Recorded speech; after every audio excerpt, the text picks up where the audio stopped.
Well, tight end is the most volatile spot in fantasy, and during the playoff push, every point matters. Week 14 gives us plenty of landmines, league winners, and everything in between. So let's break down the tight end rankings for Week 14. What's up, Headliner Nation? My name is Brad, the Rankings King. And before we dive into this week's rankings, just a reminder that these are the consensus rankings from the Headliners team.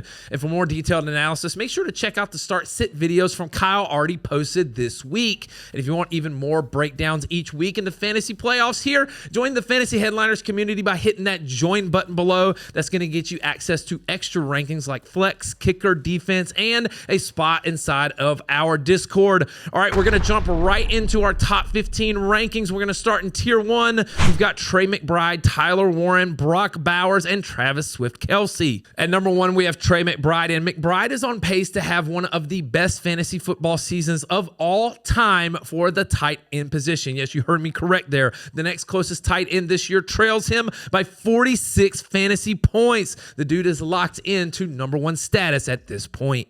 At number 2, we've got Tyler Warren, and it's been a few weeks since we've seen big production from Tyler Warren. His volume is still solid though, and now he gets a matchup against Jacksonville, who allows the second most fantasy points per game to opposing tight ends. At number 3, we have Brock Bowers, and Bowers only saw 4 targets last week, but he caught all 4, and 2 of them were touchdowns. And so hopefully Bowers can have the same type of success that we saw from Zach Ertz last week against this Denver Broncos defense. At number 4, we have Travis Swift-Kelce, and the fact that Kelce keeps producing weekly despite all of the wide receiver options in the offense being healthy, it's been a huge surprise. Even with everybody back, Kelce still makes the whole place shimmer, and so he scored 10-plus fantasy points in 6 of his last 8, but now he faces a tough Houston defense. All right, that's it for tier 1. And before we head into the next tier, I want to make sure that you're all set up on Underdog. You already know that we're crushing those player pick'ems on Underdog this year, so what are you waiting for? Head over to Underdog Fantasy or download the app and create a new account using the referral code HEADLINERS when you do so.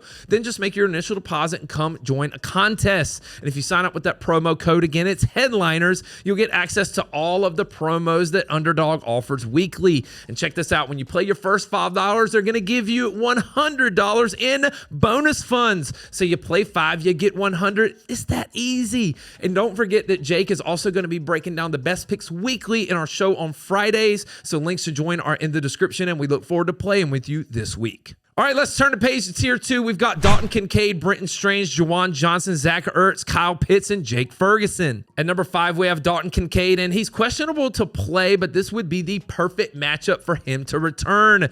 There's no team in the NFL that allows more points to tight ends than Cincinnati, and it's not even close. Plus, I think that we can all agree that Kincaid is sorely missed in this offense. At number 6, we have Brenton Strange, and he's had back-to-back games with more than 10 fantasy points. And we know that Parker Washington suffered an injury, and Indy allows the 4th most points to opposing tight ends, giving Strange potential for a big week. At number 7, we have Juwan Johnson, and Johnson has seen 16 targets over the last 2 weeks. He hasn't been able to find the end zone in those games, and his ceiling has been fairly low, but Tampa allows just over 10 fantasy points per game to tight ends. At number 8, we have Zach Ertz, and apparently all it took for Ertz to be a thing with Mariota was for Terry McLaurin to return. Ertz just saw a season-high 13 targets, which turned into 10 for 106.